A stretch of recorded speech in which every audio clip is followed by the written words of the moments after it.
Hi, folks. Welcome to another episode of Tuesday Night Talks, brought to you by Des Moines New Age Radio. Sorry, I'm getting a little bit of drag on the video feed. Brought to you by Des Moines New Age Radio on Spotify, as well as Des Moines New Age Shopping Community Center. Now, my name is Alicia, and weird. Well, I've got lights right above me. Oh, well, it's giving me a little bit of a spooky look. Okay, so tonight it is, I thought long and hard about what kind of show to do tonight, what topic to be on, because it's been a whirlwind of chaos over at my place, and my brain is just like, zzz, it's not really moving forward in a timely fashion. But inadvertently, a lady over the weekend gave me a topic.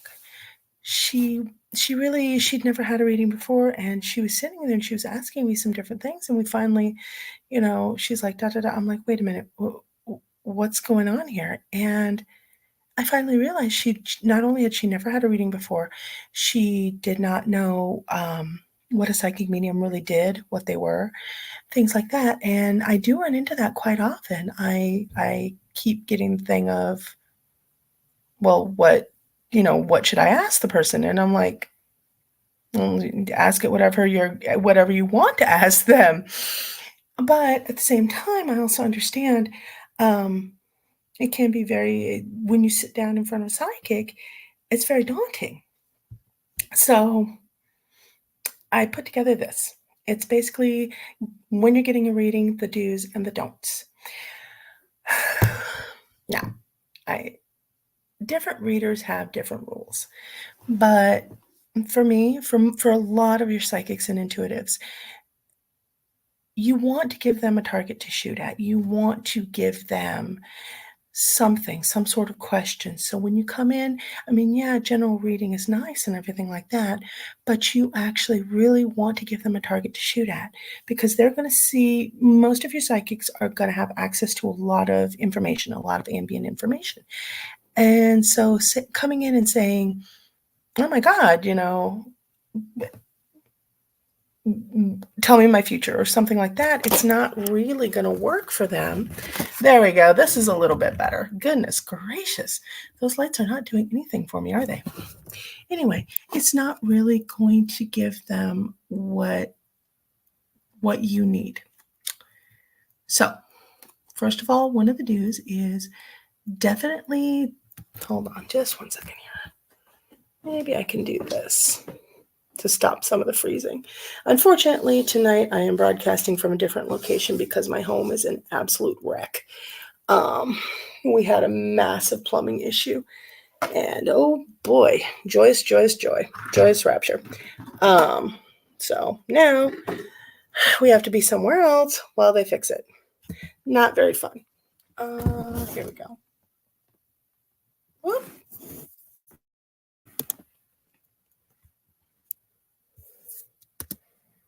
Can you guys still see me okay?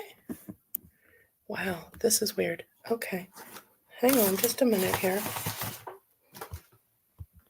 Okay, we're going to try this again. I don't know if that's any better. I hope it is. Okay. Anyways, basically, yeah. So I'm filming from a different location, and I apologize about the Wi-Fi speed and everything. That was part of the reason for the lateness tonight. We just couldn't get ourselves together, couldn't get this broadcast going. Anyway, so some do's and don'ts. When you're getting a psychic reading, number one, you want to make sure you're going to the type of reader that you actually need. If you wanted advice on, how your love life is going to progress, things like that, you probably wouldn't go to a psychic medium, because their bailiwick is generally speaking with the dead, speaking with the past over ancestors. And they might have some advice on your love life. Okay, maybe a lot of advice depending on how you live your love life. But if you want to know about certain things, you go to certain readers. Psychic mediums, tarot readers, psychics, spirit guide readers, palmists, all this kind of stuff.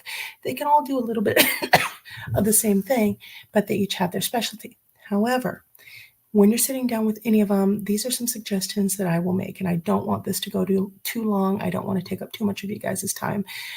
but it is something that has come to my attention, shall we say, that I need to actually address. When you go in, here are some don'ts. Don't ask when you're going to die. That puts the reader in a terrible position, and nobody wants to deliver that kind of news.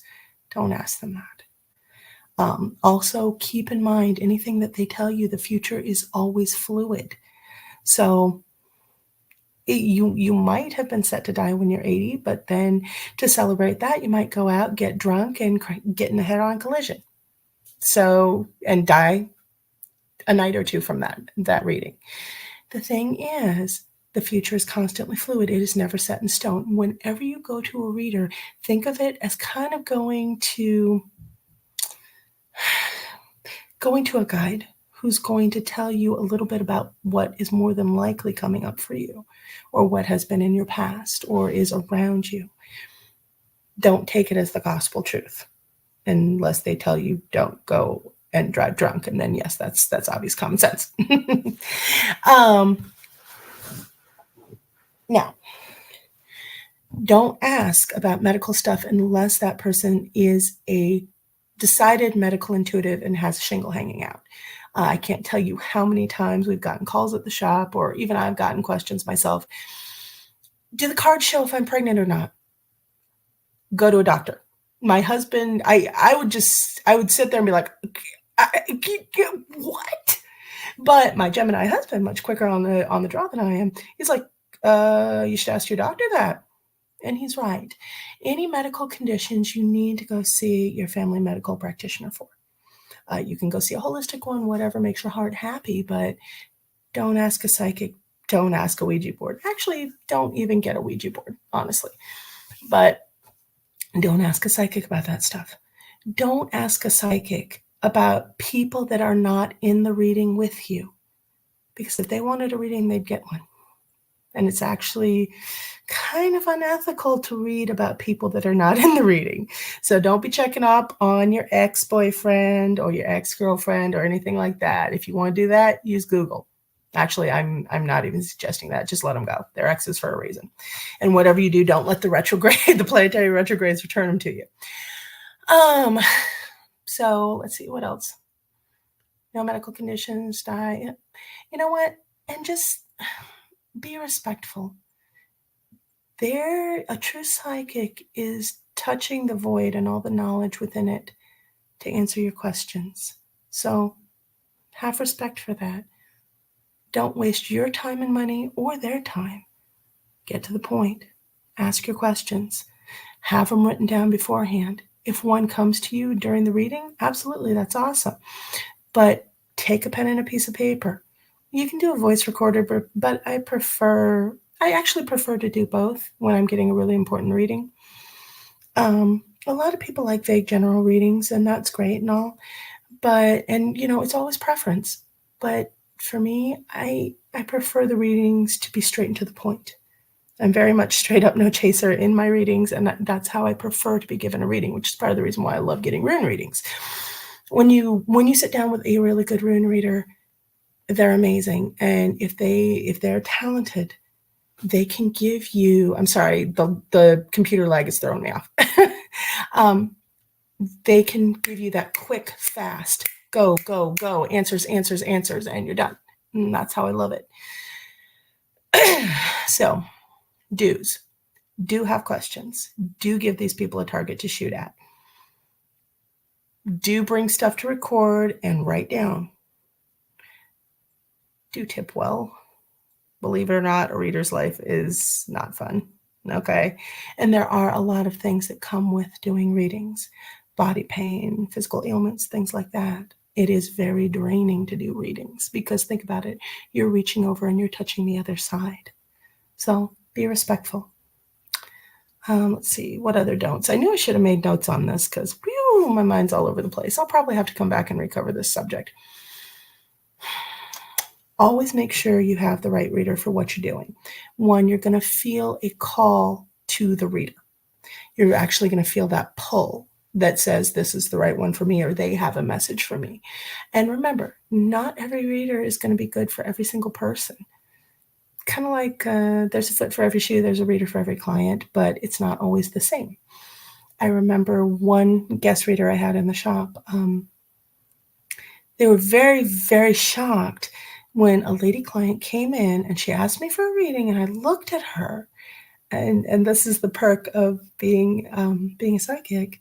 I looked at her and I knew, yes, I could convey to her the message she needed to have, but she would never listen to me.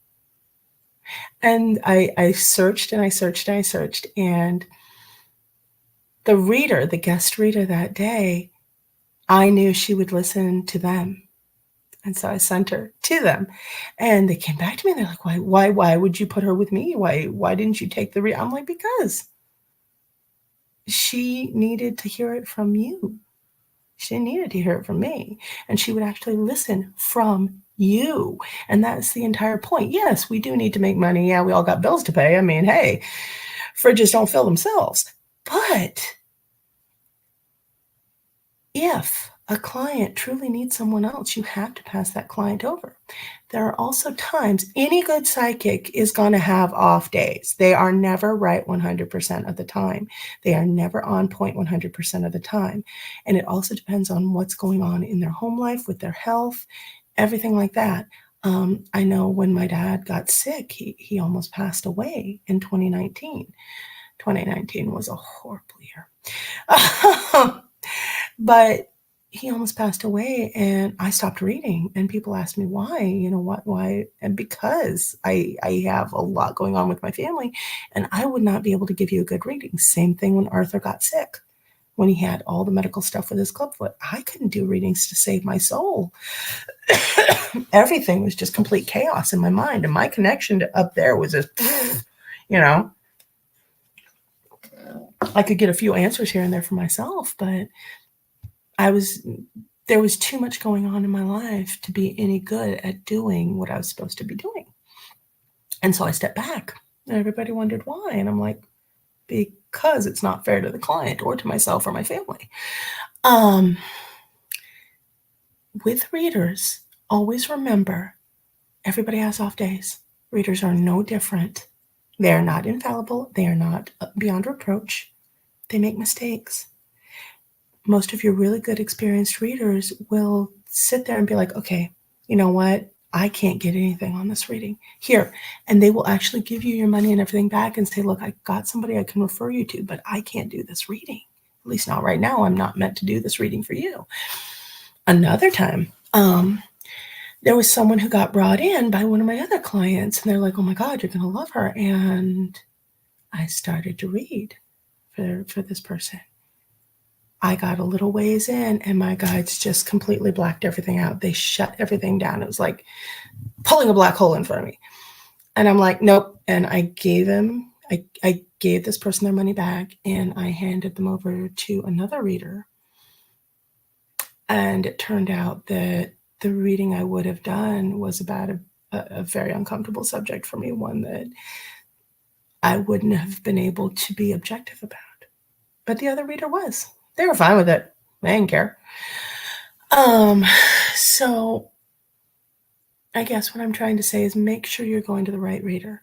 Make sure it feels right to you and that there is a connection. And always remember, anybody can have an off day or a bad day. As a reader, the only time we don't have off days, the only time we have messages all the time, is if we start making stuff up. And the minute you start making stuff up as a reader, that's a path to just bad, to all kinds of bad, okay? As a reader, don't make stuff up. Be real, be honest. If it's there, it's there. If it's not, it's not. And you will know when you sit down in front of a reader. Every reader has a different style. Every reader has different things that they feel comfortable with. For me and a lot of readers I know, they prefer to only read from one person at a time. Now, there are a couple that have a lot of experience, my dad being one of them. He can read with multiple people in the room. The energies don't bother him at all. But for me, if two people sit down in front of me to either share a reading or to get a co-reading or just being there to support each other, they will literally get half a reading each because I'll be reading for both of them. But it'll be interspersed and intermixed. It gets really weird and confusing. That's why I always say only one person in the room at a time. You can record me, you can write it down, whatever you want to do, but I need to be able to focus on one person. And a lot of times I will have them get a Reiki treatment first. And a lot of people are like, why? Easy. While you're getting the Reiki treatment, I'm already starting that reading. But what the Reiki therapist is doing is they're clearing off all the stagnant and alien energy on you, so I get a clearer and a cleaner read. It's actually really an awesome thing to do. And I'm lucky I've got a good energy worker to work with. It clears off everything so I can just focus right in, and it also makes it quicker for you.